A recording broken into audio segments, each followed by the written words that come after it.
quoi journal lelo eza journal historique quoi. ozobosana très fort ndenge okongi te ndenge tosaleli awa epai ya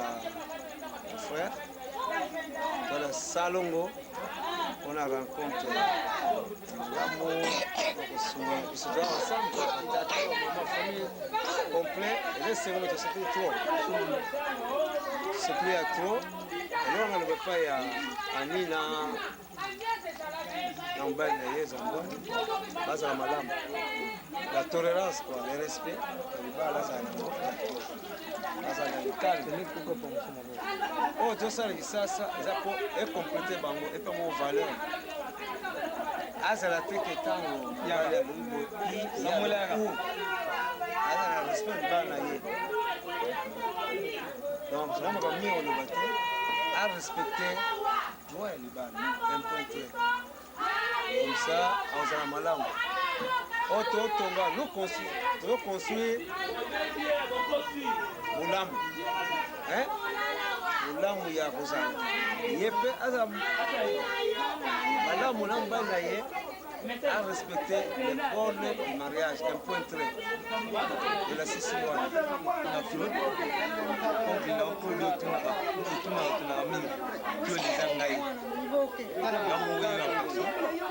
On avait une fête, il fallait banda 15 heures. Biso va fête à 15 heures zanazé. Fête bandara toujours bandara à partir de 20 heures. Pour fête bandi 15 heures pour 20 heures. Biso to mesala fête fait banda 20 heures ti le temps. Au bino bandi na 15 heures. Maïté on est là pour na biso te. C'est ça qu'on fait.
l'essentiel que na beaucoup de manifestation salami et les kitoko en tout cas na remercier mingi na baningo nyonso ba ganzi les kambo ils ont bien na sepeli mingi et là on a les kambo ngolo te na 5 ans ndenge kuna boza yo na bana na mwasi na mbali nao bozala bien po eloko eleki malamu nano eloko liboso po totiaka nao nzambe liboso po nzambe nde moto azosala grâce ke bino lelo bozwa mwa mbongo botinda mpe awa po bato awa mpe basepelaka bon toza mpena na mingi oloba te surtout lokola nga na mingi oloba te oyebi numero na ngai telefone soki obengi nga ozwi ngai ezala kitoko mingi e barépondeur na bino botiaka wana soki moto aza na posa na yo abengi ezwi kaka toujours répondeur mpo nani alors soki bopesa biso numéro te bozotinda biso banuméro na bino apres ntango tokobenga apres ekomi ke o répondeur wana elie biso minesi alors eza kitoko te soki oyebi kokobima kanga appareil toyebaka eza ya kokangama ke yo kotikela biso répondeur ezopesa biso toujours passe ntango nga nabengi olienga mwa minute alors biso baminute na biso ekoma na kine ekoma donc bozoyoka nga na sango kine ekoma ke donc ntango omoni moto asombi carte na ye azokokalcule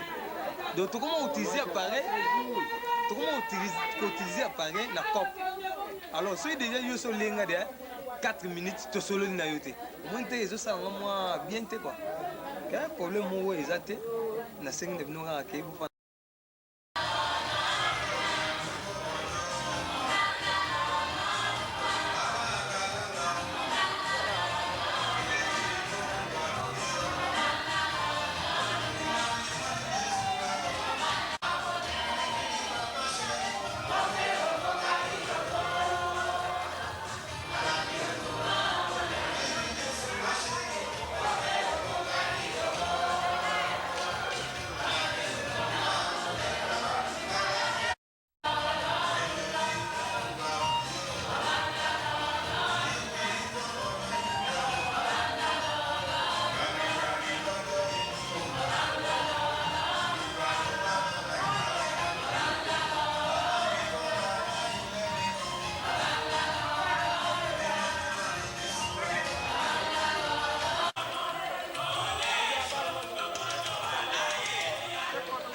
ya Jacques ngai nesta na opesa o maloba ona banda ko rappeler ndenge tozalaki mais est-il que banda okende vraiment affection tozalaki nango liboso eza société yeba ndenge tozakofana na palais ndenge tozakolala no ndenge tozolia na yo elongo na affection wana eza te soki affection wana ebungi mpa na yo luka oyebaki esikoyo toza bato tokomi mikolo yo oza responsable déjà oza na foyer na yo na bana no na mwasi na okomi mpe biso nde tokomi responsable affection afa ezala comme mpe pa mama ani raisonner sikoyo lere ozala koloba nanga kende kotikelanga balettre na aéroport raisonner kaka eloko wana nde nalobi yango nde na succès maloba nanga